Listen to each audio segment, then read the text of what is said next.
اقتدار امام حسین کا حق تھا اور پوری قوم اس بارے میں امام حسین کے ساتھ تھی۔ یزید کسی بھی اعتبار سے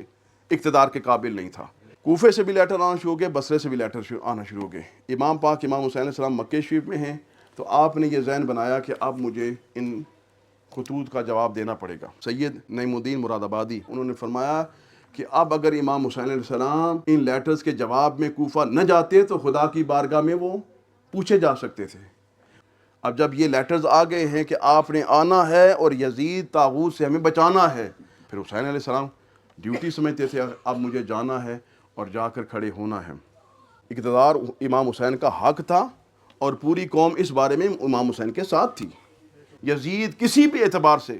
اقتدار کے قابل نہیں تھا۔ ایک خطبہ امام علی مقام امام حسین علیہ السلام کا آپ کے سامنے پیش کر دیتا ہوں۔ اللہ کی حمد بیان کی، اس کی ثنا بیان کی، اس کے بعد فرمایا، سرکار نے فرمایا تھا جو بندہ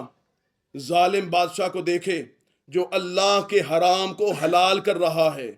رسول اللہ صلی اللہ علیہ وسلم کی سنت کا مخالف ہے، اور جو بندہ قوت رکھتا ہے اور پھر اس کو اپنے فعل اور اپنے قول سے بدلاتا نہیں ہے، تو پھر اللہ تعالیٰ کا حق ہے کہ اللہ اس بندے کو بھی ادھر ہی داخل کرے جدھر اس ظالم بادشاہ کو داخل کرے گا۔ انہوں نے شیطان کی اطاعت کو اپنے لیے لازم کر دیا ہے اور انہوں نے رحمان کی اطاعت کو چھوڑ دیا ہے، اور زمین میں انہوں نے فساد پھیلا دیا ہے، اور اللہ کے حلال کیے ہوئے کو انہوں نے حرام قرار دے دیا ہے، اور اللہ تعالیٰ نے جن باتوں کو حرام قرار دیا تھا انہوں نے اس کو حلال قرار دے دیا ہے۔ میں سب سے زیادہ اس بات کا ذمہ دار ہوں جو اس ساری صورتحال کو بدلے۔ تمہارے جو میسنجرز ہیں وہ میرے پاس آئے تمہاری بیعت لے کر،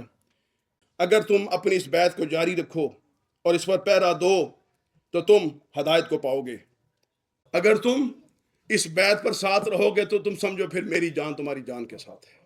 میرے گھر والے تمہارے گھر والوں کے ساتھ ہیں،